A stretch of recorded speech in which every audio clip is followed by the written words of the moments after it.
कोई प्रधानमंत्री नहीं होता या विपक्ष का अलग से कोई गृह मंत्री नहीं होता। विपक्ष को भी अपनी शिकायत, अपने मुद्दे अपने प्रधानमंत्री के समक्ष, अपनी आलोचना अपने गृह मंत्री के समक्ष रखनी होगी। सर, आज कश्मीर का कोई नहीं है इस सदन में। 30 तक हर व्यक्ति का कश्मीर है और हर कश्मीरी का देश है। पत्रकार, विद्यार्थी, शिक्षक सरकार की आलोचना करें, उसको देश की आलोचना ना माना जाए। बड़ी पीड़ा के साथ कि खामोशी शांति का पर्याय नहीं होती है। शांति के लिए न्याय चाहिए, वो उतना ही कश्मीर के लिए दुरुस्त है जितना मणिपुर के लिए। आपका बहुत बहुत धन्यवाद। माननीय सभापति महोदय, संसदीय कार्यकाल में कुछ ऐसे क्षण आते हैं जब ये नहीं कह सकता कि मैं इसका सपोर्ट कर रहा हूं या मैं इसका विरोध कर रहा हूं। कई सारी चीजें हैं इसमें जो वेलकम इनिशिएटिव हैं, मैं मानता हूं। बस कुछ सुझाव दूंगा, क्योंकि अक्सर मैं देखता हूं कि हमारे बीच का संवाद, माननीय सभापति महोदय, विपक्ष का अलग से कोई प्रधानमंत्री नहीं होता या विपक्ष का अलग से कोई गृह मंत्री नहीं होता। विपक्ष को भी अपनी शिकायत, अपने मुद्दे अपने प्रधानमंत्री के समक्ष, अपनी आलोचना अपने गृह मंत्री के समक्ष रखनी होगी। सर, आज कश्मीर का कोई नहीं है इस सदन में। मैं था उस दिन जब नहीं, सॉरी, ये नॉमिनेटेड मेंबर है। माननीय सदस्य अपने एक सेकंड सर, उन्होंने बड़ा ग्रॉस स्टेटमेंट किया है कि कश्मीर का इस सदन में कोई नहीं है। वो अपने बारे में कह सकते हैं, हमारे बारे में क्यों कह रहे? हम तो सदैव कश्मीर के हैं, हमेशा के। आपके बारे में वो सच हो सकता है, हमारे बारे में आप कैसे स्टेटमेंट कर सकते हो भाई?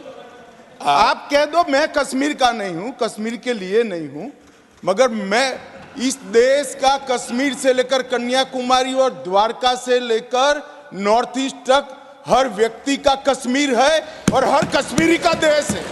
क्या बात कर रहे हैं आप? माननीय सभापति महोदय, सदन की एक व्यवस्था के तहत मैंने ये बात कही थी। वो नॉमिनेटेड मेंबर है, मैं जानता हूँ। माननीय गृह मंत्री जी ने दूसरी बात कही है। सर, मैं समझ गया। सर, या तो मुझे बात कहने दी जाए। मैं ये कह रहा था कि जैसे मैं बिहार से चुन के आता हूँ, उस संदर्भ में मैंने ये बात कही थी। देश तो सबका है सर, तिरंगा यहाँ कहीं किसी से छोटा नहीं है सर। मैं सिर्फ इतना कहना चाहता था। माननीय सभापति महोदय, इसमें बहुत अच्छी चीजें, जैसा मैंने शुरू में ही कहा कि विरोध के लिए विरोध करूं ये उचित नहीं है। माननीय सभापति महोदय, महत्वपूर्ण है कि जब हम ये कहते हैं कि ये नॉमिनेशन होंगे, पहले तो मैं तारीफ करूं कि अंडर प्रिविलेज्ड के बदले एक शब्द जो कि कॉन्स्टिट्यूशनली वैलिड टर्म है, अदर बैकवर्ड क्लासेस, आपने उसका इस्तेमाल किया, तारीफ के काबिल। ये जो नॉमिनेट करने का अधिकार एलजी साहब को है आज की डेट में, कल राज्य बन जाएगा तो गवर्नर साहब होंगे। क्या ये स्टेट असेंबली को डेलीगेट नहीं होना चाहिए? और अगर करना चाहें तो on the ad and advice of, ये व्यवस्था मैं समझता हूं कि होनी चाहिए थी। तारतम्य थोड़ा टूटा है, लेकिन फिर भी मैं अपनी बात कहूं। आरक्षण को लेकर के भी हम पीस मील में करते हैं।